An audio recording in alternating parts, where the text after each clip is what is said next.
Hi అండి. ఈరోజు వచ్చేసి నేను టమాటా కొత్తిమీర పచ్చడి చేశానండి. టమాటా పచ్చడి అంటే ఎవరికి ఇష్టం ఉండదండి? అందరికి ఇష్టమే కదండీ! ఆల్మోస్ట్ ఇష్టపడని వాళ్ళంటూ ఎవరు ఉండరు కదండీ! ఈ టమాటా కొత్తిమీర పచ్చడిని చాలా సింపుల్ ప్రాసెస్‌లో చాలా ఈజీగా సూపర్ టేస్టీ తోటి ఎలా చేసుకోవాలో చూపిస్తా చూడండి. ఇప్పుడు గ్యాస్ ఆన్ చేసి పాన్ పెట్టేసేసుకొని 2 స్పూన్లు పల్లీలు వేసుకోవాలండి. పల్లీలు వేసినప్పుడు గ్యాస్‌ని మీడియం ఫ్లేమ్‌లో పెట్టుకొని పల్లీలనైతే లైట్‌గా ఇలా వేయించుకోవాలి. పల్లీలు ఇలా వేగిన తర్వాతనే 2 స్పూన్ల నువ్వులను కూడా వేసేసుకొని నువ్వులు చిటపట అంటున్నప్పుడే ఈ నువ్వులనైతే సపరేట్ చేసుకోవాలండి. కారానికి సరిపడినన్ని పచ్చిమిర్చిని వేసుకోవాలండి. పచ్చిమిర్చి వేసేటప్పుడు పచ్చిమిర్చిని ఇలా మధ్యలో కట్ చేసుకుని వేసుకోవాలండి. ఇలా మధ్యలో కట్ చేసుకుని వేసుకోవడం వల్ల పచ్చిమిర్చి ఆయిల్ వేసినప్పుడు చిటపట అనుకోకుండా ఉంటాయి. ఇప్పుడు 2 స్పూన్ల వరకు ఆయిల్ వేసేసుకుని గ్యాస్ని మీడియం ఫ్లేమ్లో పెట్టుకుని పచ్చిమిర్చిని అయితే వేయించుకోవాలండి. లేకపోతే తొందరగా మాడిపోతాయి. ఇలా కలుపుకుంటూ పచ్చిమిర్చిని అయితే వేయించుకోవాలి. పచ్చిమిర్చి వేగిన తర్వాత 2 స్పూన్ల వరకు జీలకర్ర, అలానే 10 వెల్లుల్లి కొంచెం ఎక్కువగానే వేసుకోండి.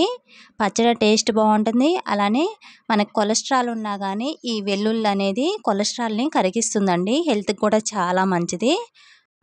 ఇలా పచ్చిమిర్చి వేగిన తర్వాత వీటిని ఒక ప్లేట్లోనికి సపరేట్ చేసుకోవాలి. వెల్లుల్లి ఇలా పచ్చిమిర్చితో పాటు అయినా వేయించుకోవచ్చండి. లేకపోతే పచ్చిమిర్చి గ్రైండ్ చేసేటప్పుడైనా వేసుకోవచ్చండి.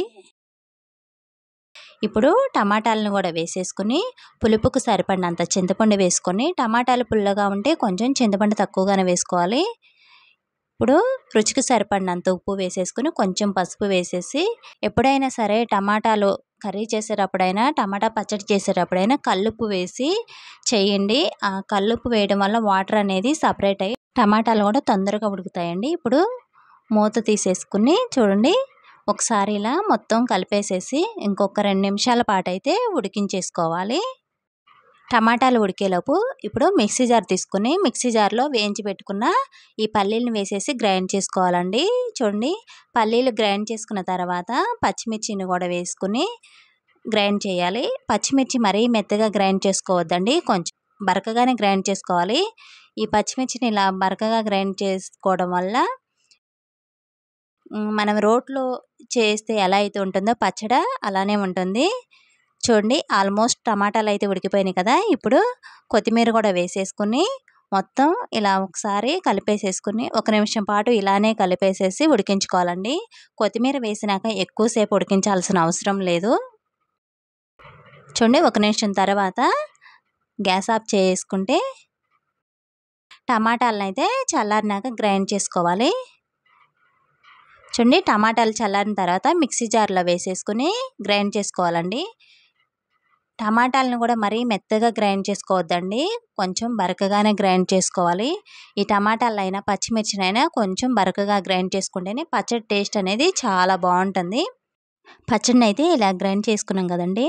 చూడండి, రోట్లో చేస్తే ఎలా అవుతుందో అంతే ఉంది. ఇలా కొంచెం బరకగా గ్రైండ్ చేసుకుంటేనే పచ్చడి రోట్లో చేసినట్లు ఉంటుంది. ఇప్పుడు గ్యాస్ ఆన్ చేసి ప్యాన్ పెట్టేసుకుని 2 స్పూన్ల వరకు ఆయిల్ వేసుకోవాలి. మీ ఇష్టం అండి, ఆప్షనల్ ఇది. తాలింపు చేసుకోవచ్చు, లేకపోతే తాలింపు చేయకోకుండా కానీ పచ్చడి టేస్ట్ మాత్రం చాలా బాగుంటుందండి.